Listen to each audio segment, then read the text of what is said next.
Geno, just looking at the numbers, points in the paint, 52-10. Fast breaks, 0.6-0. Bench, 12-0. It's not exactly the winning edge. Where did it, if anywhere, get away? Well, I mean, are you surprised if they scored 52 points in the paint?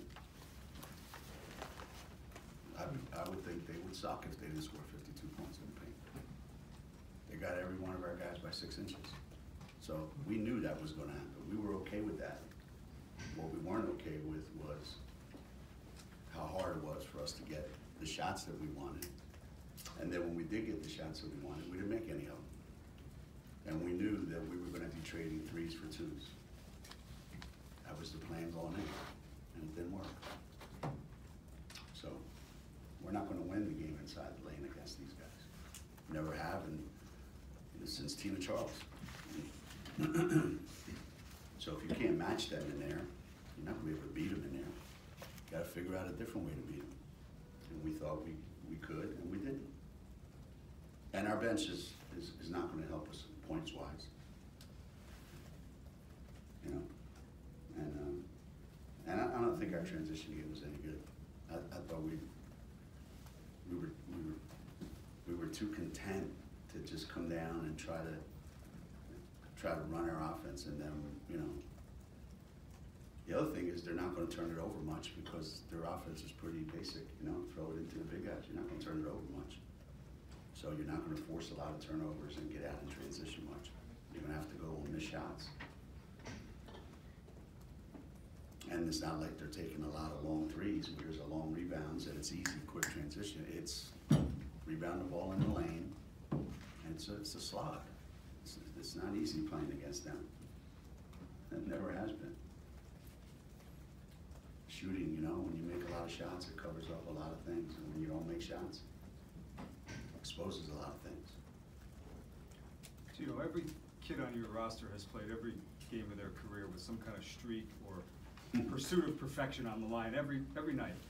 So just looking ahead, the next 3 months for them to be able to play with that type of pressure alleviated, is there some value in what took place tonight maybe? I mean,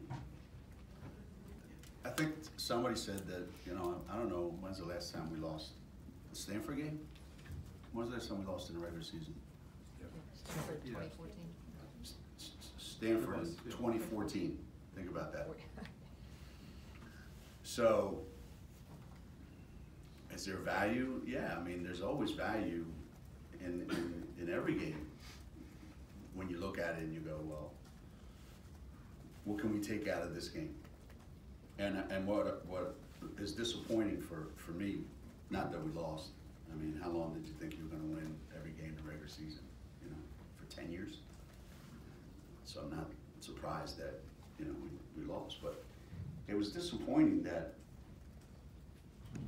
we struggled so much on the offensive end. I mean, I thought rebounding was going to be a huge problem, and it ended up being like, you know,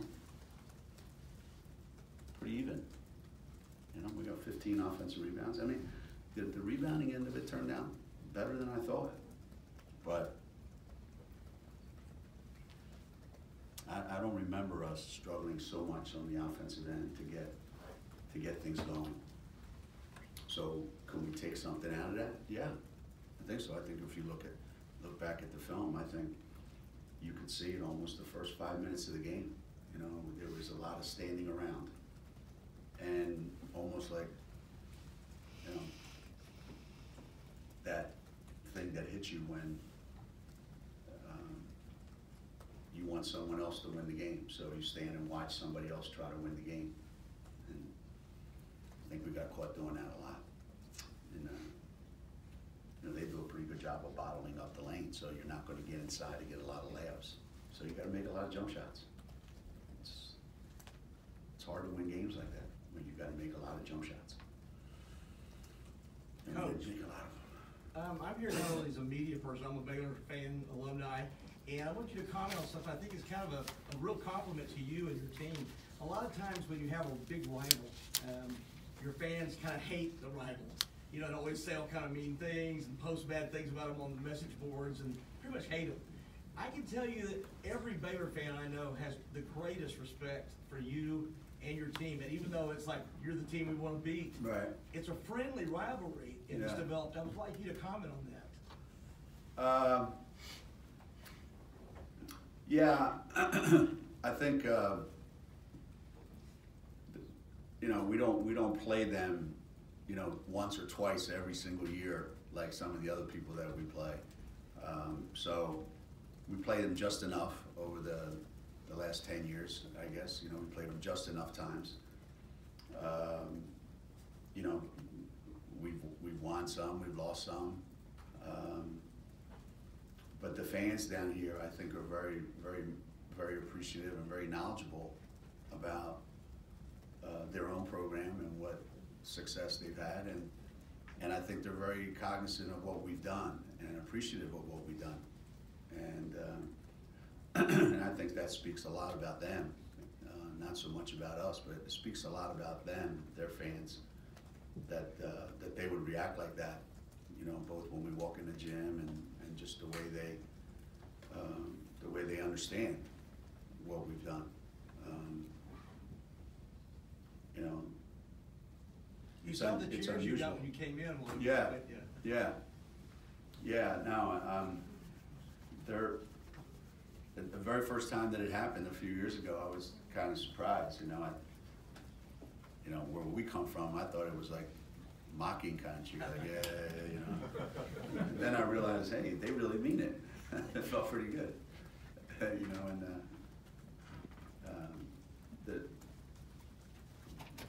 they're great. They're great.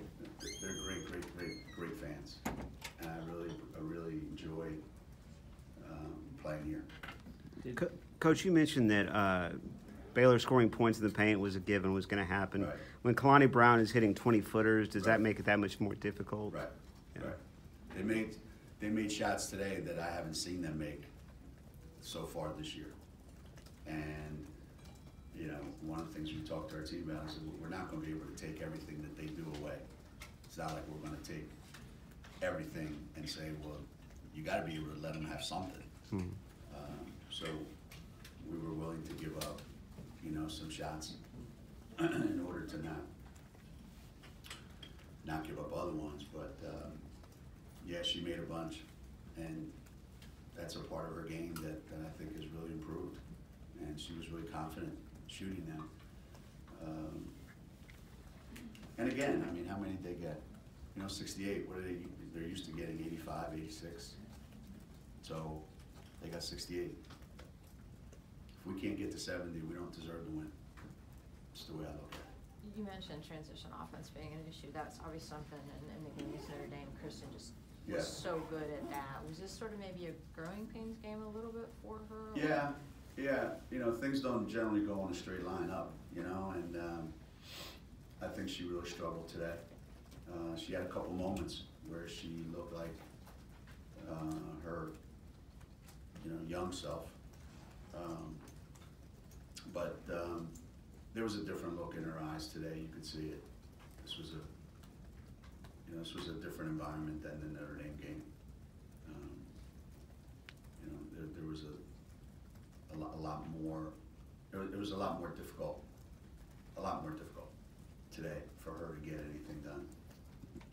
And we probably, you know, didn't find her enough.